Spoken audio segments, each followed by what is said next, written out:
श्री छत्रपती शिवाजी शिक्षण संस्थेच्या माध्यमातून संचलित यशवंतराव चव्हाण विद्यालयाच्या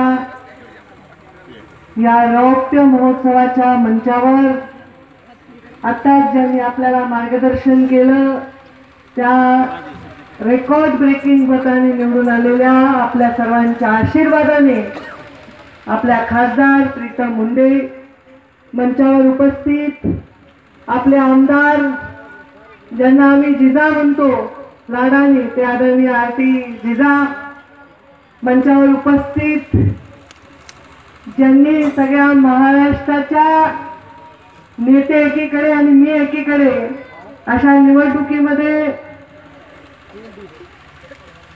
राष्ट्रवादी काँग्रेसला त्यांच्या अपक्ष पुरस्कृत उमेदवाराला आभाडा दिला, ते आमदार सुरेश धस, मंचावर उपस्थित ज्यांनी मला या कार्यक्रमाला पाचारण केलं ते आपल्या सगळ्यांचे लाडके आणि माझेही लाडके आदरणीय रमेशराव आडसकर,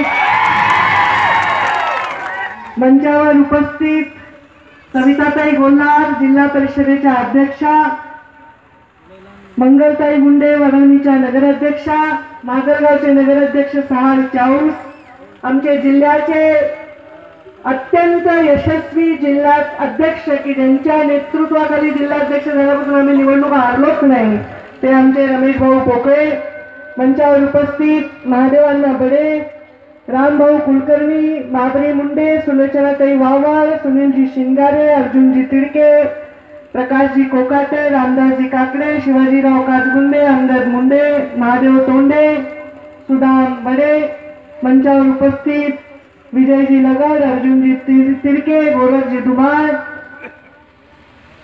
मंचावर उपस्थित सुमंतरावजी डुबे, सर्व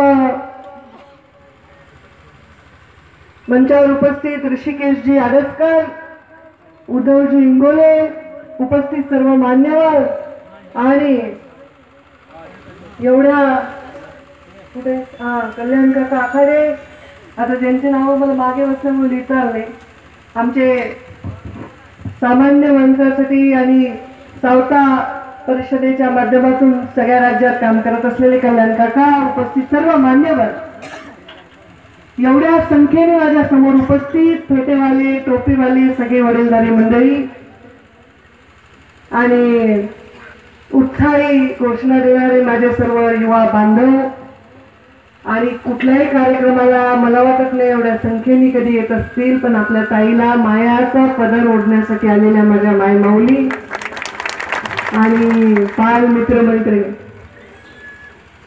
खरं तर आजचा हा जो कार्यक्रम आहे तो एका संस्थेच्या रौप्य महोत्सवाचा कार्यक्रम आहे, पण मी असं म्हणेन की मंचावर विराजमान सर्व महत्वाचे जे आज नेते जिल्ह्यातील आहेत त्या जिल्ह्यातील नेत्यांच्या बरोबर आमच्या नात्याचा भविष्यामधल्या रौप्यमय सुवर्ण महोत्सवाचा बीजारोपण करण्याचा हा महत्वाचा कार्यक्रम। आज आपण मुंडे साहेबांच्या प्रतिमेला हार घातला आणि त्यांच्याच बाजूला आदरणीय आडसकर साहेबांच्या प्रतिमेला हार घातला।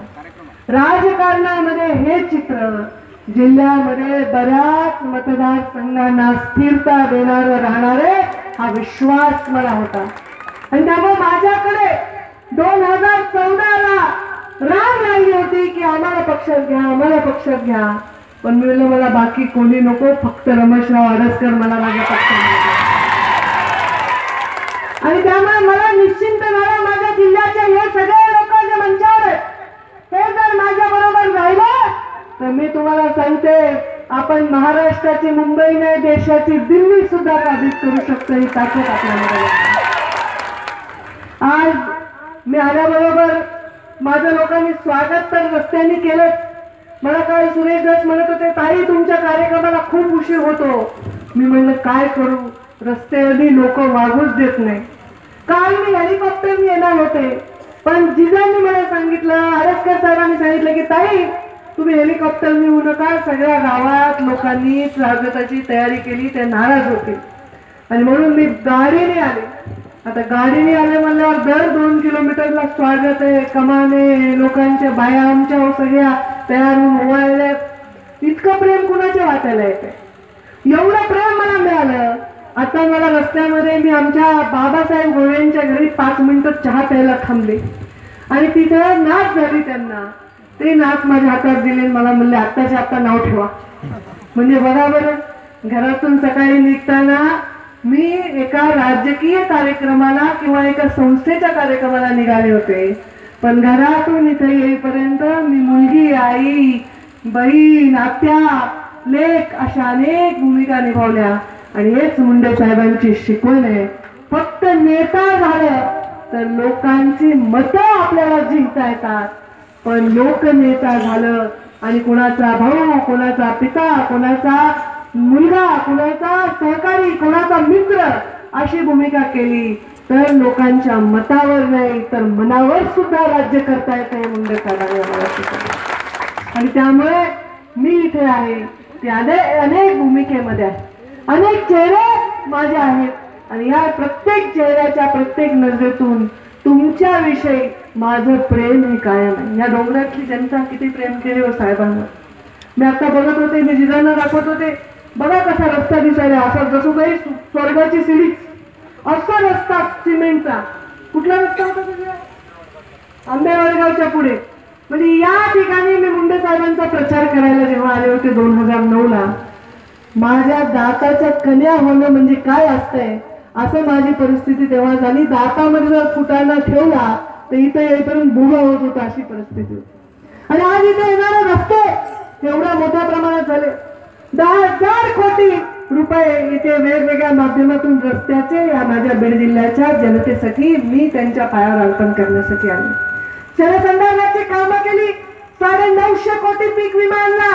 जलसंधारणाच्या कामातून टँकर मुक्त महाराष्ट्राची भूमिका घेत असताना बीड जिल्ह्यालाही टँकर मुक्त केलं आणि या बीड जिल्ह्याच्या शेतकऱ्यांना विम्याच्या माध्यमातून ताकद दिली. पण या भागातल्या शेतकऱ्यांचा मागच्या वर्षी थोडी गडबड झाली आणि त्याचंही मी पूर्ण लक्ष घालून तुम्हाला त्याच्यामध्ये न्याय मिळवून देईन हा शब्द या निमित्ताने. मी या बीड जिल्ह्याच्या मातीमध्ये जन्मले, मी या बीड जिल्ह्याच्या मातीत वाढले आणि मुंडे साहेबांच्या हाताखाली मी तयार झालेले आहे.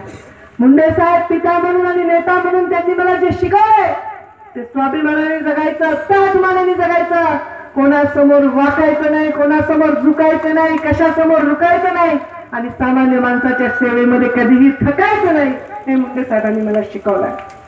साहेब आपल्यातनं गेले. इतक्या अचानक परिस्थिती अशी झाली की मुंडे साहेबांच्या सत्काराच्या तयारीमध्ये सगळा बीड जिल्हा गुंतला होता.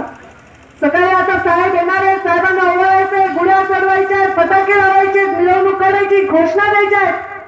गोपीनाथ मुंडे आगे बढो, गोपीनाथ मुंडे तुम विजयी हो अशा घोषणा द्यायच्या ऐवजी अमर रहे गोपीनाथ मुंडे अमर रहे या घोषणा द्यायची वेळ माझ्या या बीड जिल्ह्याच्या आणि महाराष्ट्राच्या लोकांवर आहे. किती देव क्रूर आहे. मला इतका राग आला देवाचा.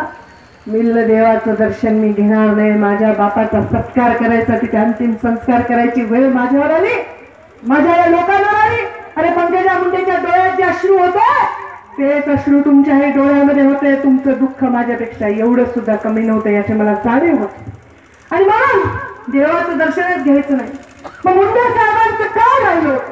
मुंडे साहेबांना या महाराष्ट्रामध्ये सत्ता परिवर्तन करायचं होतं. वडील वारल्यानंतर 3ऱ्या दिवशी मी कामाला लागले. 14व्या दिवशी मी घराच्या बाहेर पडून महाराष्ट्रामध्ये संघर्ष यात्रा केली आणि मुंडे साहेबांवर प्रेम करणाऱ्या लोकांची मोठ बांधली आणि त्यांना शब्द दिला होता, माझी लढाई चिल्लर कोणत्या नेत्यांशी नाही, माझी लढाई कोणत्या पक्षाशी नाही, माझी लढाई नियतीशी आहे आणि नियतीशी लढाई लढून जिंकून बीड जिल्ह्याच्या तोंडचा घास सत्तेचा पळवणाऱ्या नियतीला हरवून तुमच्या पायावर सत्तेचा अभिषेक करायला मिळाले असा शब्द त्यांना दिला आणि सत्ता आणली आहे. सत्ता परिवर्तन झालंय. मग ही सत्ता कशासाठी आणलेली? माझं 1 मजली घर 4 मजली व्हावं ह्याच्यासाठी आणली का? माझ्या दागिन्यांमध्ये वाढ व्हावी ह्याच्यासाठी आणली का? माझ्या घरी 4च्या ऐवजी 6 गाड्या व्हाव्या ह्याच्यासाठी आणली का? मी ही सत्ता आणली ती तुमच्यासाठी आणली आहे आणि तुमच्या विकासासाठी आणली आहे. आणि नुसतंच बोलाची कडी बोलाचा भात नाही, तर ही सत्ता मी तुमच्या पायाशी अर्पण करून हा विकास तुम्हाला दाखवलाय. आम्हाला खोटं बोलता येत नाही, आम्हाला खोटे शब्द देता येत नाही, कारण तुमचं माझं नातं मताचं नाही, तुमचं माझं नातं मनाचं आहे. आता मगाशी मी कार्यक्रमाला तोंडीमधून दर्शन घेऊन येत होते, पायांनी ओवाळलं, माया केली, माझ्या डोक्यावर हात फिरवला, मला कुरवाळलं, आशीर्वाद दिला, म्हाताऱ्या माणसांनी आशीर्वाद दिला, तरुणांनी माझा आशीर्वाद घेतला आणि माझ्या गाडीच्या पुढं पळाले होते जोर जोरात. मी लागले पडतील कुठं तरी, त्यांना कुठं लागल.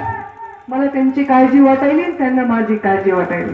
कुठं असं नातं देशामध्ये सापडेल, इतकं प्रेम की ऊर फुटेपर्यंत तुम्ही माझ्या गाडीच्या समोर पळतात. अरे मला जगातली सगळी संपत्ती गावांवर ठेवली तरी तुमचं प्रेमाचं पारडं नेहमीच राहणार.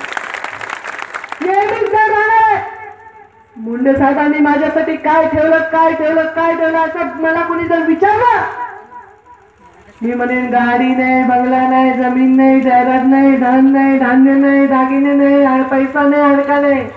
मुंडे साहेबांनी धनसंपत्ती नाही, ही जनसंपत्ती माझ्यासाठी ठेवली. मला सगळे लोक म्हणतात आमच्या कार्यक्रमाला, म्हणजे मी कुठं कुठं जाणार आहे, मी काय बोलतोय का सगळीकडे एका वेळ जायला. आता मी इथं तोंडीमध्ये, मी तुम्हाला सांगते, वाशिम मधल्या कार्यक्रमाला बॅनरवर माझा फोटो असेल, अकोल्यामध्ये असेल, मी माझे फोटो का लावतात. ताई तुम्ही कार्यक्रमाला यावं, मंडप जर टाकला तर आपोआपच भरतो, आम्हाला काही करायची गरज पडत नाही. ह्यांनी मला फार अभिमान वाटत नाही, ह्यांनी मला फार गर्व वाटत नाही, कारण मला माहिती आहे की तुम्ही पंकजा मुंडेला बघायला येत नाही, तुम्ही माझ्यातल्या गोपीनाथ मुंडेंना बघायला. आणि म्हणून गोपीनाथ मुंडेंना मी धारण करून मुंडे साहेबांचं अधून स्वप्न पूर्ण करण्यासाठी आज माझ्या जीवनामधल्या कुठलंही सुख वैभव सगळं काढून समाजाच्या सेवेसाठी माझं आयुष्य दिलेलं आहे. माझं तर नाही, माझ्या बहिणीने सुद्धा एवढी मोठी डॉक्टर होती, MS होती, चांगले लाखांनी पैसे कमवत होती, पण सगळं काम सोडून आपल्या पित्याला देवाने अर्ध्या पाठावर उठवलं म्हणून त्यांच्या सेवेसाठी आले. एवढंच नाही, आम्ही दोघीच मिळून जर रणांगणात उतरलो असतो तर आम्ही यशस्वी झालो नसतो.